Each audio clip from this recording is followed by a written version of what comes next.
People with chronic health issues often invisibly suffer with isolation, frustration, and despair as they learn to mask their struggles and adopt their illness as part of their personality. I had an idea to represent these struggles in art. The only question is, how do I represent such abstract concepts in the form of a physical sculpture? Welcome, friends, to Holy Cow Creates. Stephen said, why not write something that's not so deep and meaningful? But the truth can be so tragic and beautiful. I remember one doctor's visit with a specialist. Yet another test had found no observable cause for my problems. Like many doctors, she felt that if a test showed nothing, that meant I was okay, even if I was still suffering. Frustrated, I asked her what she thought might have caused my body to suddenly develop so many new symptoms. And she dismissively said that sort of thing just happens at my age. I'm not even 30 yet, and you're telling me your best guess as to why I spend hours sitting on the toilet doubled over waiting for the pain to pass, why I can't eat 80% of the food I used to, why I'm suddenly allergic to so many of the things I wasn't before is because I'm getting old? Another time, I wrote up a list of more than a dozen different health issues that had significantly impacted my quality of life over the past 12 months. The symptoms, how often they came and went, how severe they were, and how long they lasted. I brought it into an appointment with my primary care doctor. He wouldn't take it. He wouldn't even look at it. I don't have time for all that, so let's just pick one thing to work on, he said. Just one thing? How am I supposed to pick one thing out of the melody of different symptoms that work in concert to erode my quality of life?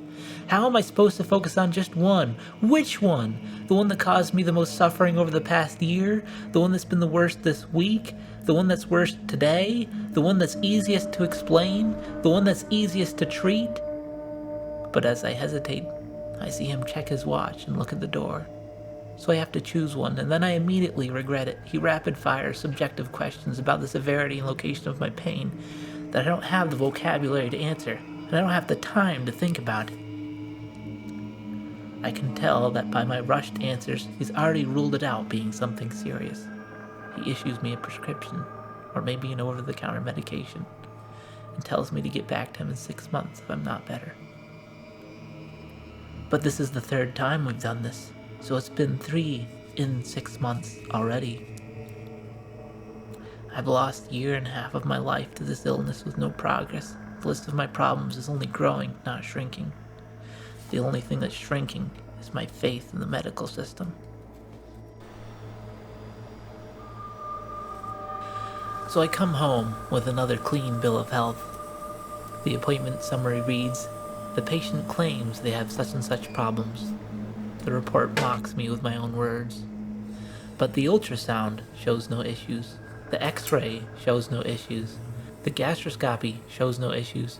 The fecal test shows no issues. The blood work shows no issues. The paper lists some insultingly basic things I can try. A stretch, or consider sleeping well and eating well. If I'm lucky, yes, I have a new medication recommendation or prescription. Maybe it'll even help this symptom, this time. Despite what it might sound like, I don't think my primary doctor is bad. I think he's intelligent and genuinely cares. But his employers give him very little time. The nature of his job does not allow him the luxury to really care for his patients, even though he wants to. He has to quickly look for solutions and move on, because if the solution isn't easy, either he won't have the time for it or insurance won't approve it. The many failures of the medical system leaves many sick people feeling desperate. A desperation that entrepreneurs love to prey on. Social media blasts me with advertisements for snake oil pills and treatments, some of which I confess in my weakness and desperation I've been foolish enough to try. It's so easy to make money off of people's suffering. When your illness is debilitating and preventing you from living, no price seems too high for your own health, no gamble too risky to try for the chance that this Instagram ad will really help. Sometimes I daydream about getting diagnosed with something horrible, something that would make all of this make sense. Many friends recommend I turn to alternative medical practitioners, doctors who will listen, who will treat your health holistically, who would actually take that list of symptoms and read every one and dive deeper into the cause behind them. But these kind of doctors are a mixed bag, some also merely preying upon the desperate, and of course, they don't accept insurance, and they are often much further away. I was going to one once. It was an almost 2-hour drive, and all of my appointments, all of the tests, and all of the lab work were out-of-pocket expenses. I spent thousands of dollars of my own money, and I would spend almost 4 hours driving for each of my appointments. My strongest symptom at the time was debilitating brain fog, but with a side of nerve issues in both of my arms and legs. This doctor specialized in Lyme's disease, which I thought I might have given how many tick bites I got. He physically examined me and asked me questions. He indicated he felt I didn't have Lyme's based on the questions and examination, but he ordered a blood test for Lyme's anyway. In my follow-up appointment, he explained that legally in New York, the results of my test for Lyme's would have to be read as negative. But the reason I have to drive 2 hours to visit him in Pennsylvania is because he does things aren't legal in New York, such as consider other bands as Lyme's positive when they aren't recognized as that in New York. Most of these additional bans were also negative, but there were some trace indications that maybe I had contracted Lyme's in the past and my body had fought it off. But he was a Lyme specialist, and I was a paying customer, so even though his physical examination, his questions, and the lab results all mostly indicated negative for Lyme's, he still prescribed me the nuclear treatment for Lyme's disease. Extremely powerful doses of multiple different antibiotics that probably would have horrified normal doctors. A concoction of other prescriptions, mostly antiparasitical. One was his own proprietary tincture.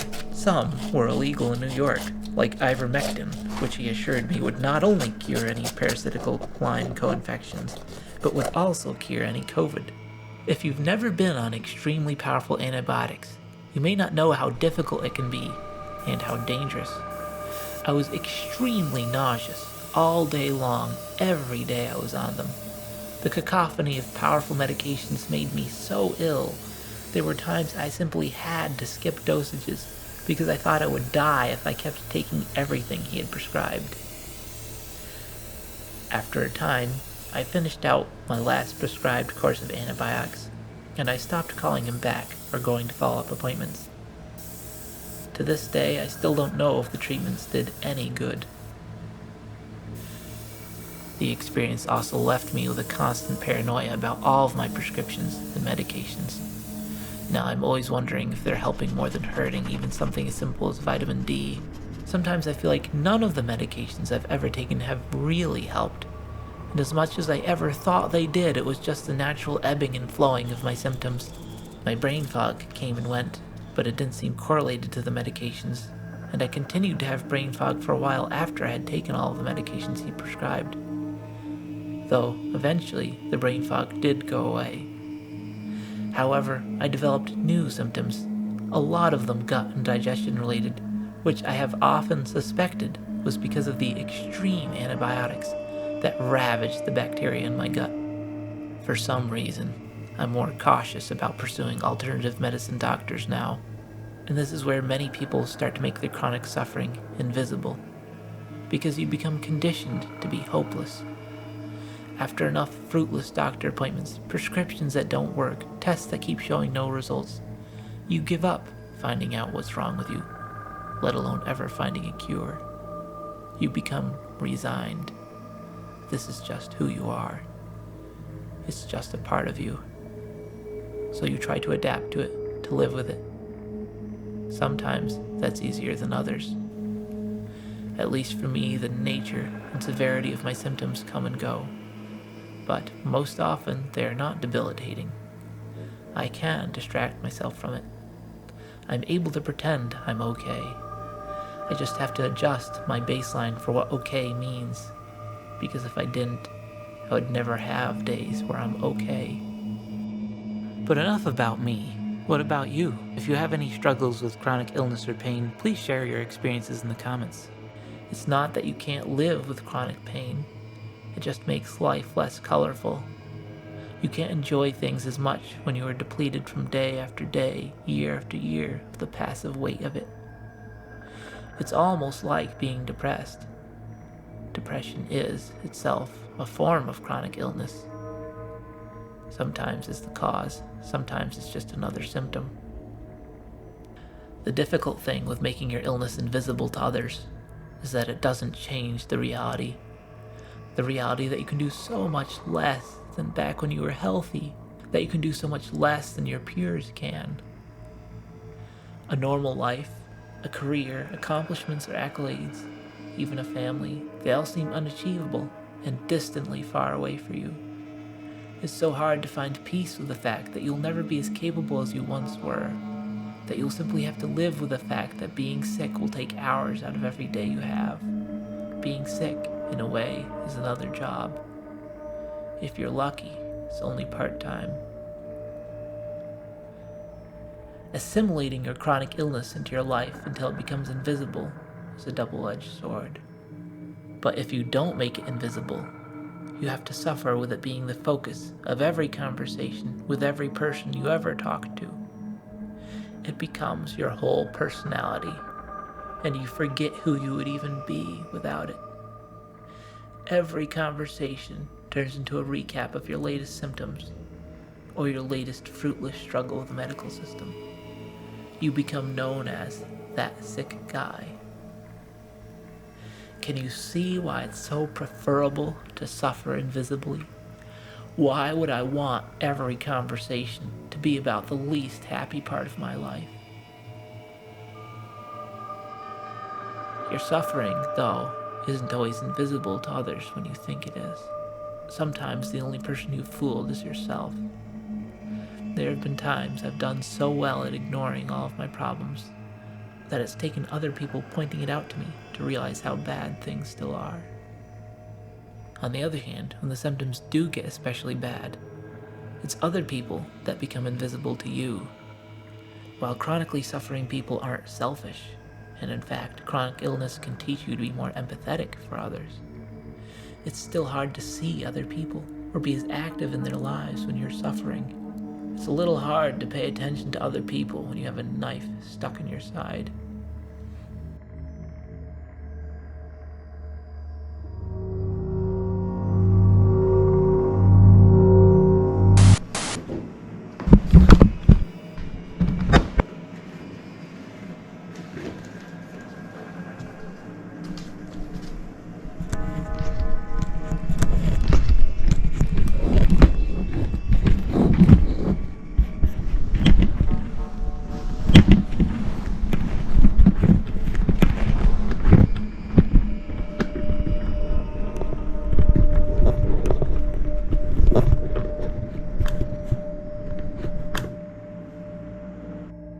But it can also be surprising how many people are thinking of you, praying for you, who care about you. Prayers are often silent, and I've been startled sometimes when a person I'm not close to and don't see very often tells me they've always been praying for me, all along.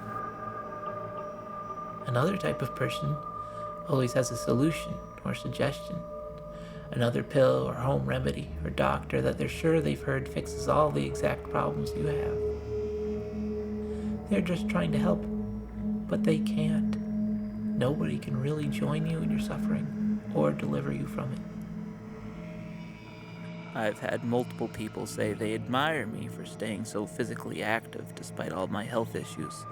But I don't want to be known as that sick guy who we pity but also admire because even though he's dying, he keeps living. I don't want to be admired for my illness. I want to be admired for my love or my loyalty or my creativity with projects like this one, not because I'm that sick guy who still does 250 burpees a week or plays volleyball even though it causes him so much pain. I do those things because they keep life worth living, not because I'm strong. I want to be known for my joy, not for my pain.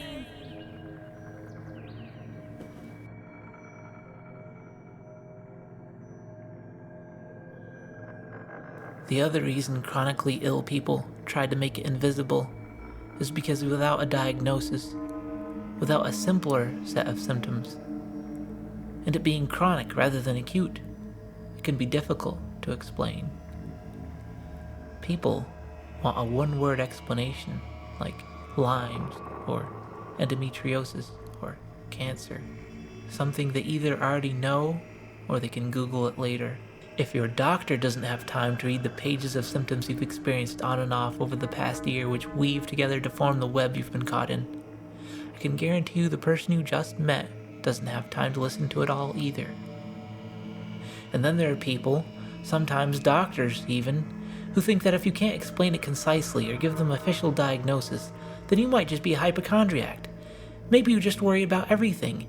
Maybe you have a low pain tolerance. Maybe it's all in your head. Maybe you're just looking for attention or pills. Maybe you just have anxiety. It doesn't help if you've learned to mask it or deal with it, or if you're just naturally an unemotive person. Sometimes I wonder if I would get better treatment from my doctors if I just had a more emotional voice or a more expressive face. Because often, even when I'm doing especially poorly, I just don't look that sick to them. So sometimes, it's easier to just pretend I'm not sick.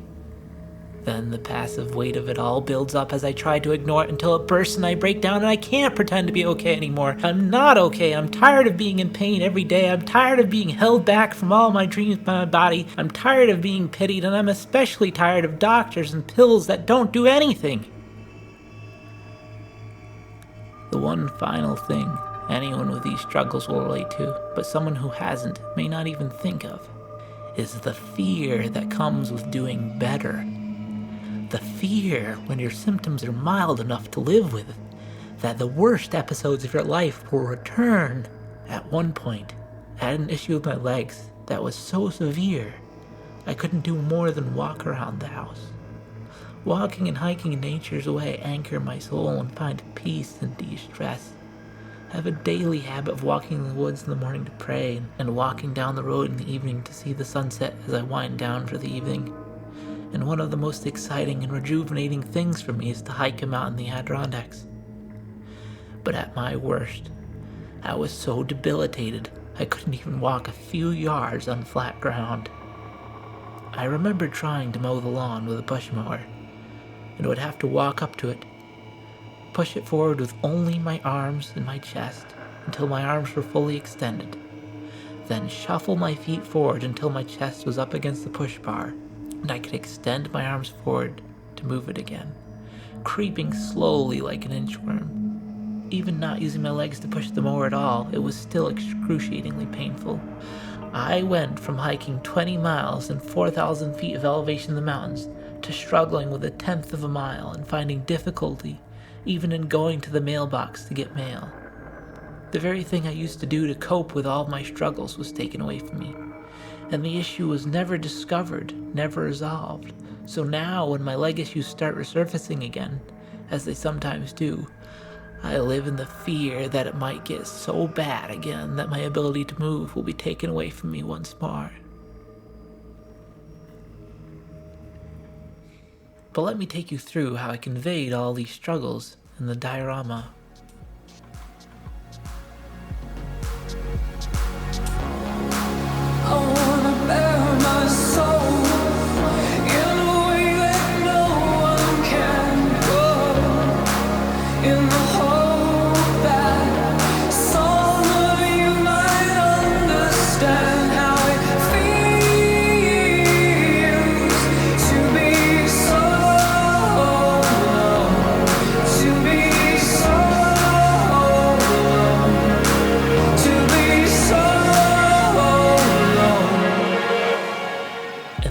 is a man with 2 tumors attached to him, causing him to pull back his shoulder and double over his stomach in pain at the same time. These blobs, representing illness and pain, are colored the same as his flesh, so they look like they're a part of him, because that's how it feels. Like this illness you have is a part of you, and you wouldn't know what you are without it. He is surrounded by a trail of paper bills, notes of good health, and test results with nothing found, and empty prescription bottles. The excrement left behind by the medical system's failed attempts to diagnose and treat, or do anything except leave you with bills. The landscape is colorless, because life is less vibrant with chronic illness weighing you down. Surrounding the suffering man are tall cliffs, and on top of them, people with families, career achievements, etc. They are high up on the cliffs because a life like theirs feels unobtainably out of reach in the depths of your own struggles with chronic illness. And these people are faceless because it's hard to focus on other people when you're struggling and see them clearly. One person, hidden out of view, is praying because you can't see who or how many people are praying for you. You'll never know, but they're there. The illness and pain blobs are attached to the man by black threads that go on forever, representing how hard it is to remember when all your problems began. They stretch into your past never-endingly. A friend or a doctor might ask you when symptoms started, and you realize you can't remember. It feels like they've always been there. You know it wasn't last year, or the year before that, or the year before that, but it's blurry. You do remember that you weren't always this way, weren't you? But how long ago was it? In fact, chronic illness affects all of your memory. You've been forgetting a lot of things you wouldn't have before. Your short-term and long-term memories suffer under the fatigue of dealing with your illness. In the darkest moment of my health struggles, when brain fog was debilitating, not only could I not remember, I couldn't even think. I no longer existed consciously. I could no longer introspect or have an inner monologue. My brain fog was so bad that when I was out walking, sometimes I would collapse onto the forest floor to rest. Not because my legs had problems or because I was physically tired, but merely because mentally it was too difficult to keep remembering how to walk. And there were times I wondered if I would ever get up again. The threads don't just represent the unendingness of the chronic disease, but also the fear and uncertainty that you are tethered to something in the dark and you don't know when it will pull you back into the abyss of your darkest symptoms.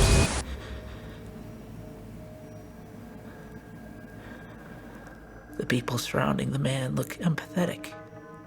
They're trying to help, but they can't scale that cliff to come down and join you in your suffering.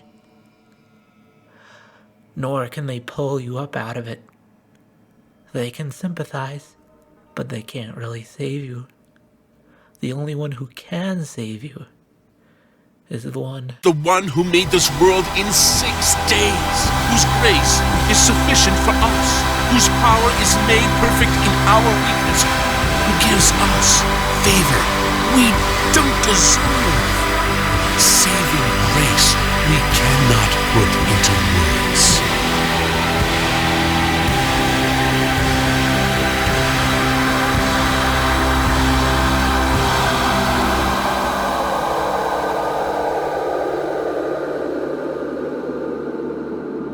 Je regarde mes mains, je caresse mon visage. J'ai 20 ans et j'aime comme je n'ai jamais aimé.